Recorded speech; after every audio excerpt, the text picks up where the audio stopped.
Merci Vincent de nous avoir décrit ce contexte de manière très détaillée et très complète. Et la question qu'on se pose aujourd'hui, quels étaient les enjeux de ces élections du 24 novembre 2018 ?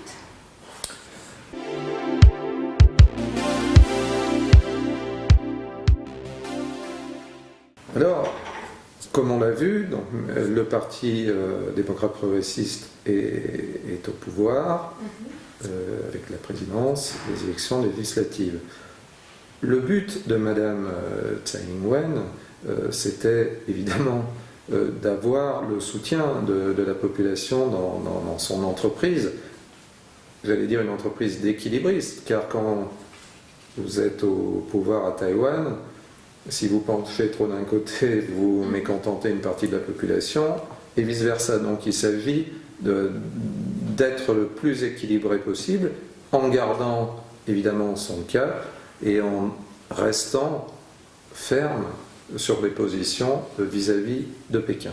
Les élections étaient des élections locales, municipalités, et un peu comme dans certains pays, dans les États-Unis, les counties, on pourrait dire les comtés, qui comptent beaucoup parce que c'est un indice déjà du soutien de la population, et ça donne bien souvent la tonalité de ce que ce seront les élections présidentielles à venir. C'est un peu des midterm elections, si on pourrait dire.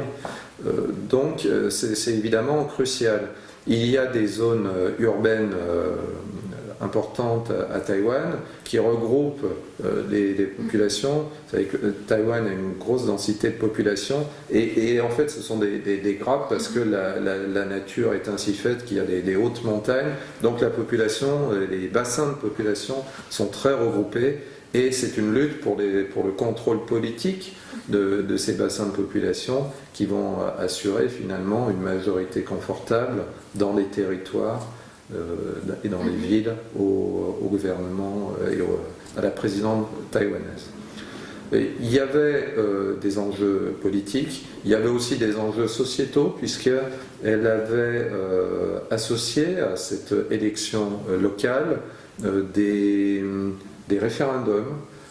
Ça se pratique à Taïwan, des référendums ayant pour objet des questions environnementales, arrêt ou pas du nucléaire, sociétal, adhésion de la population à la réforme en vue du mariage pour tous. Donc c'était le spectre était assez large, et on demandait à la population taïwanaise de se prononcer sur beaucoup de choses.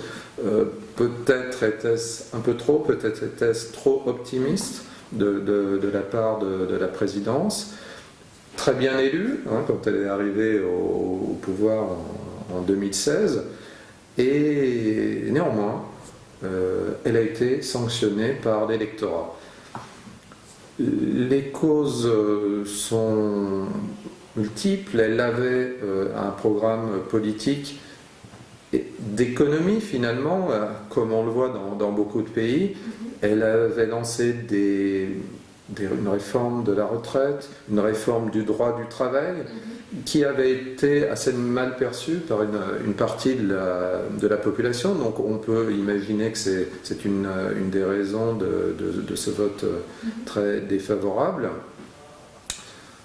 Le raidissement de la situation entre les deux rives aussi, bien que la population soit tout à fait en faveur du statu quo, et on l'a vu dans le déroulé un peu historique, la population taïwanaise paraît finalement assez mature et semble vouloir redresser une situation dans ce qu'elle penche un peu trop d'un côté ou de l'autre. Donc c'est peut-être pour ça qu'elle a été sanctionnée.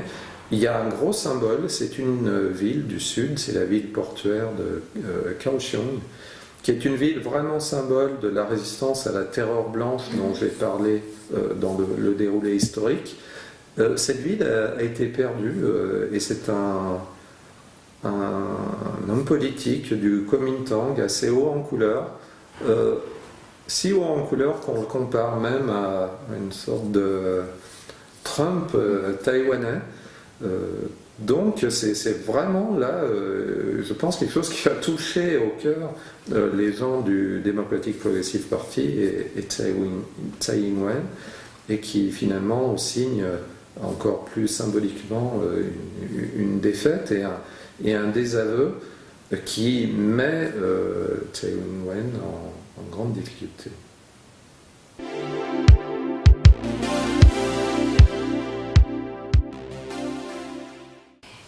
Et finalement, Vincent, quel enseignement peut-on tirer des élections du 24 novembre et aussi comment vont-ils impacter les relations entre deux rives de Détroit?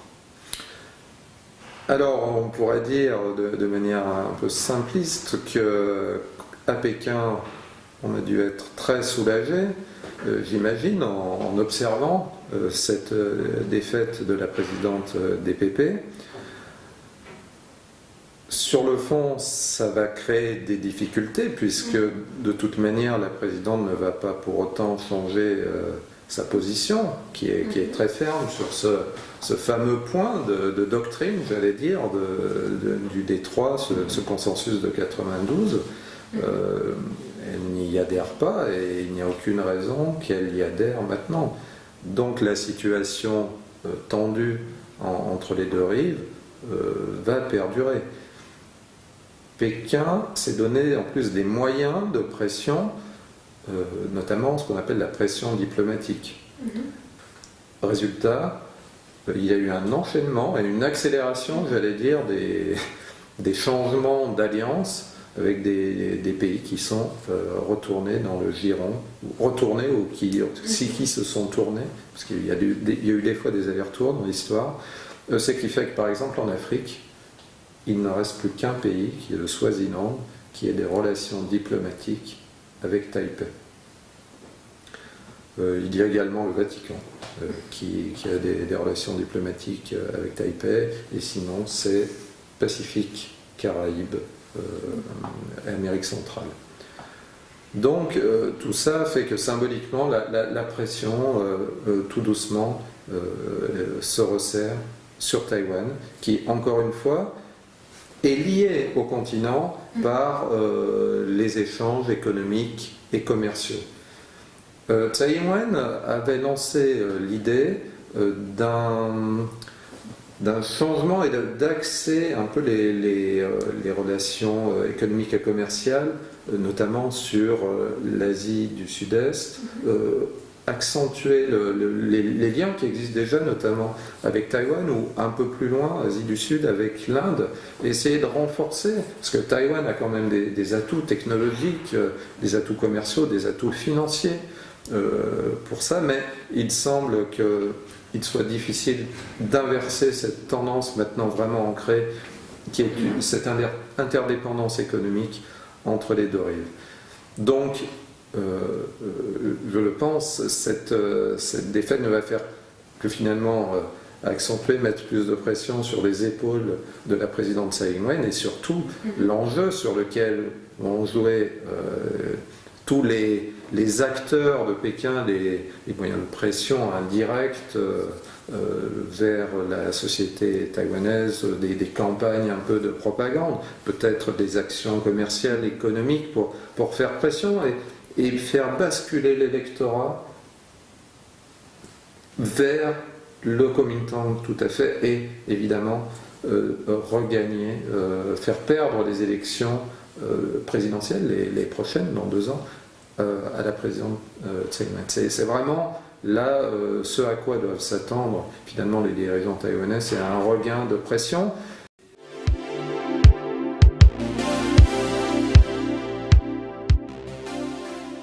Vincent, en septembre 2018, vous avez publié un article où vous évoquiez la possibilité d'un conflit armé entre Taipei et Pékin. Alors, est-ce qu'aujourd'hui vous pouvez faire un point de situation des capacités militaires entre Chine et Taïwan? En effet, c'était dans la revue Diplomatie qui m'a demandé de me livrer à un exercice dans des termes très explicites. Chine-Taïwan, un conflit est-il possible? Parce que c'est une question finalement que beaucoup de gens se posent le détroit de Taïwan est finalement un des endroits du monde, comme la Corée, qui sont des restes des conflits du XXe siècle, des survivances de la guerre froide, entre l'affrontement Est-Ouest, communisme, démocratie. Donc il y a en effet ce détroit de Taïwan, qui est un conflit potentiel. Rien ne s'est passé à une grande échelle, mais c'est possible, c'est même gravé dans le marbre, puisque des textes chinois continentaux de la République populaire de Chine affirment et réaffirment périodiquement que si Taïwan, la République de Chine, déclarait son indépendance, le conflit serait dès lors inévitable.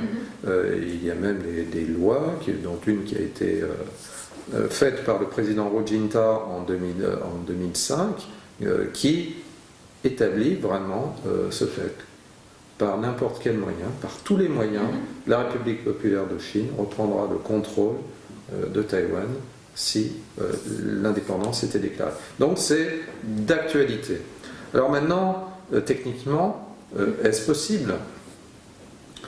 Il faut savoir que le détroit de Taïwan, c'est 180 km de largeur, des eaux assez peu profondes, et une île de Taïwan dont la géographie physique n'est pas facile. Certes, il y a une plaine qui fait face à la Chine, mais cette plaine elle est adossée à une chaîne de montagnes qui parcourt toute l'île, qui monte jusqu'à près de 4000 mètres. Il y a des vallées, des plaines, des vallées encaissées, des gorges, et c'est surtout une nature qui est finalement assez sauvage dès qu'on s'éloigne des villes, qui offre des replis, des abris, et surtout, depuis 1949, les Taïwanais ont travaillé à aménager la défense de cette île. Et on pourrait rapprocher ça, dans l'histoire des conflits, par exemple, à la prise d'Iwo Jima par les forces américaines. Iwo Jima qui avait été aménagée vraiment comme une forteresse naturelle, et Taïwan pourrait faire penser à ça. On pense aussi, par exemple, à la Suisse, qui a aménagé des bases dans les montagnes, aménagé des aéroports alternatifs, des hangars, des sites d'approvisionnement, de réparation. Donc voilà, Taïwan s'est préparé à cela. Alors évidemment, le différentiel tel qu'on le connaît aujourd'hui est tellement énorme. Vous avez d'un côté 170 milliards de budget de la défense, officiellement. Des experts évaluent plutôt le budget de la défense chinois à 250 milliards de dollars. À l'inverse, Taïwan, c'est 11 milliards de dollars. Donc vous voyez, si on prend sur le papier, voilà, le différentiel est énorme. 2 millions de soldats chinois qui, suite à certaines réformes, l'effectif chinois baisse, mais il reste quand même, au terme de la réforme qui est en cours actuellement, 2 millions d'hommes en armes. Évidemment, dans les textes, sur le papier, c'est sans espoir. Néanmoins, une position retranchée, une forteresse naturelle comme les Taïwan, ça ne se prend pas, ce n'est pas une balade de soldats. D'autant plus que Taïwan, outre sa position naturelle, a des capacités. D'abord, l'aide américaine. Il faut voir que l'armée taïwanaise a été construite par les États-Unis, par l'aide américaine. D'autres pays sont intervenus de manière ponctuelle. C'est le cas de la France, par exemple, dans les années 90, tout ça après le contre-coup des émeutes réprimées de la place Tiananmen, qui avait entraîné un embargo européen et américain sur des livraisons de matériel militaire à Pékin. Donc ça avait été une conséquence très forte. Donc la France et les États-Unis avaient accentué les livraisons d'armes à Taïwan. On peut dire même que jusqu'au milieu des années 90, il y avait un différentiel en nombre en faveur de Pékin, mais en termes de qualité, de performance des armements, de degré de technologie, Taïwan avait encore l'avantage. Donc Taïwan avait une armée de haut niveau dans les années 90. Et aujourd'hui, est-ce que c'est le cas? Alors, justement, à partir des années 2000, on peut dire que la Chine a fait un démarrage technologique, y compris dans le militaire, qui est spectaculaire. Justement, peut-être que vous pouvez partager avec nous vos impressions suite au salon de Zhuhai. Oui, tout à fait. Le salon de Zhuhai est justement une vitrine qui permet aux observateurs étrangers de se rendre compte de certains progrès technologiques. C'est un salon aéronautique, mais il faut savoir qu'il y a aussi du matériel terrestre. Il y a, pour une petite partie, des instituts de recherche, même qui font du maritime, du naval, parce que, justement, ce qui a concouru à ce décollage technologique et industriel de défense, c'est qu'il y a une volonté d'arrimer l'industrie de défense au progrès et au développement économique chinois. Il y a un programme qui s'appelle l'intégration civile et militaire, piloté au plus haut niveau, puisque c'est carrément Xi Jinping qui le dirige au sein d'un groupe dirigeant qui est au sommet de l'État pour stimuler justement le développement de l'industrie de défense. Et à l'ouest, les grosses industries nationales de défense ont été démantelées au bénéfice d'une privatisation qui stimulait les investissements, la concurrence et la souplesse finalement. En Chine, on reste encore sur des mastodontes d'État, bien qu'ils aient été des fois coupés en deux, en trois, voilà, pour faire des choses un peu plus souples. Une organisation héritée de l'URSS, mais il y a cette volonté d'arrimer, de faire intervenir des instituts, des centres de recherche universitaires privés. Il y a aussi tout un monde de start-up qui apparaît, qu'on voit notamment dans un domaine bien particulier, qui est le domaine des drones. On voit tout un tas, sur le salon de Zhuhai, des ingénieurs chinois de la nouvelle génération qui sont tout à fait ravis de présenter leur matériel, des petites sociétés, et qui des fois obtiennent des contrats pour la défense. Et ça, c'est vraiment quelque chose que l'on sent. On sent ce dynamisme quand on est sur place. Bon, évidemment, ce qui a fait la une des journaux et des magazines, ce sont les choses spectaculaires comme le chasseur furtif J-20 qui est en phase d'essai d'entrée dans les forces et qui rentrera en phase de grosse production peut-être l'année prochaine. Voilà, donc ça a vraiment marqué les esprits. Mais encore une fois, le monde des drones et l'utilisation de tous les domaines technologiques de ce genre de matériel, c'est vraiment quelque chose d'assez spectaculaire.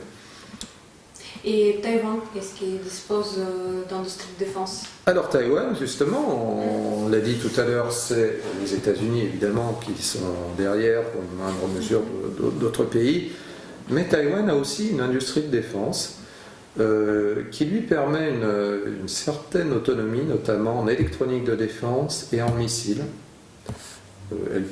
Elle a aussi mis au point un avion de combat.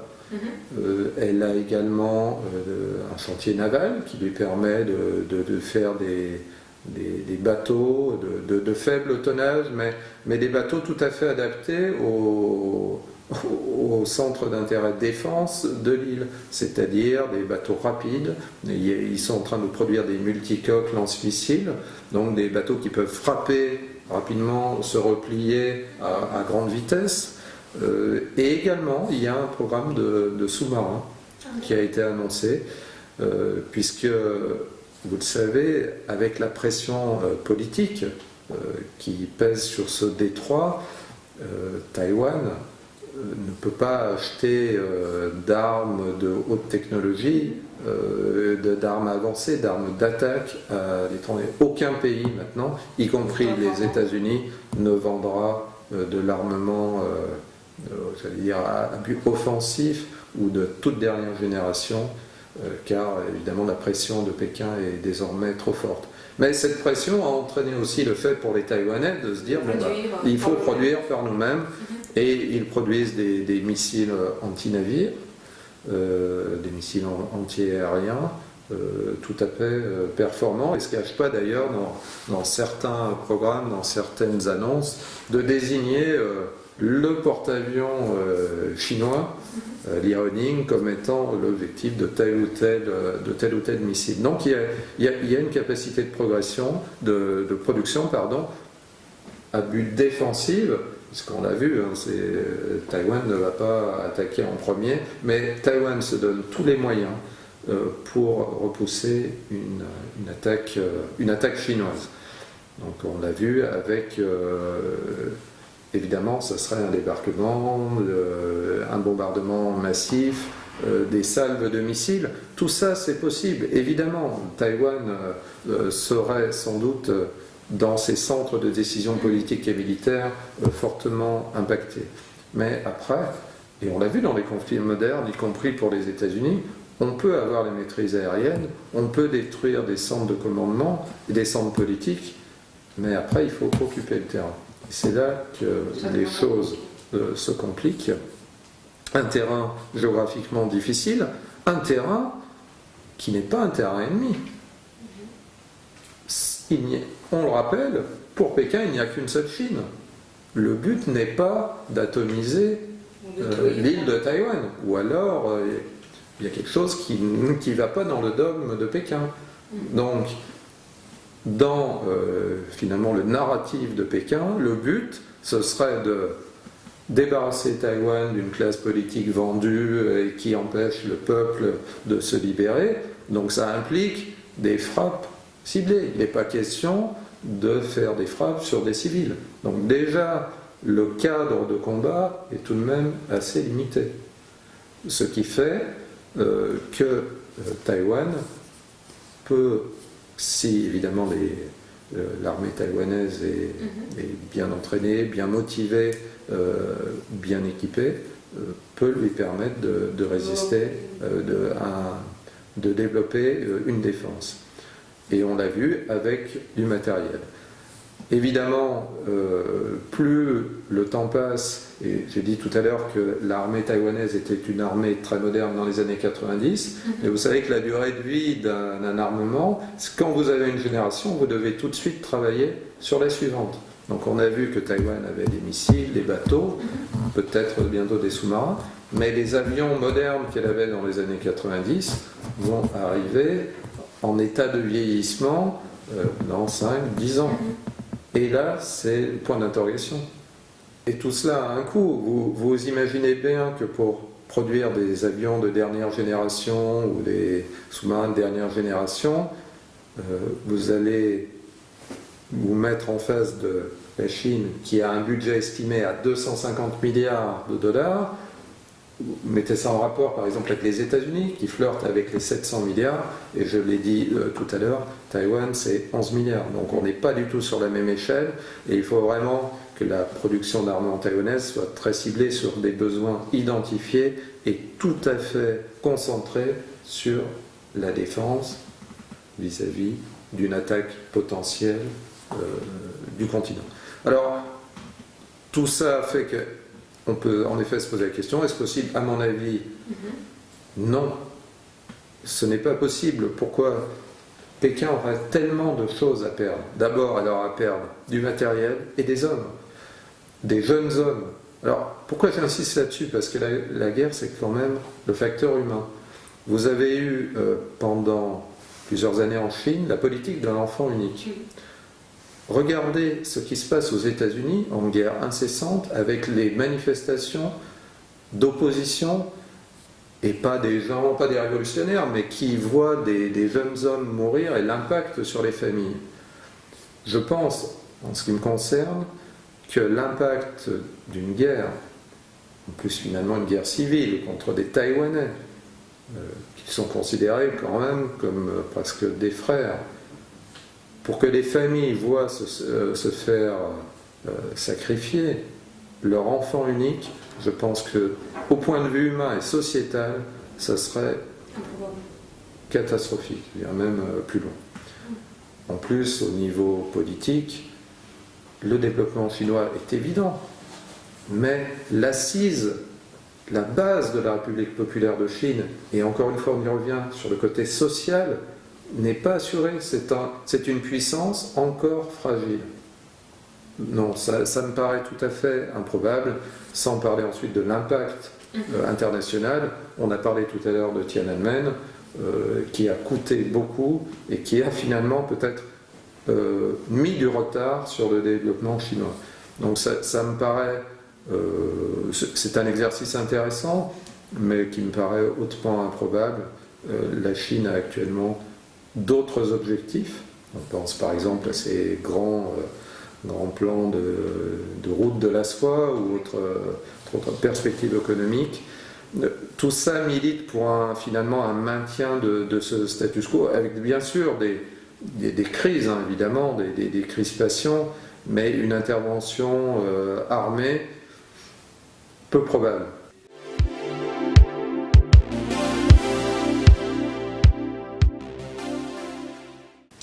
Merci beaucoup Vincent pour cet entretien très intéressant et n'oubliez pas de vous abonner au AS Labs TV.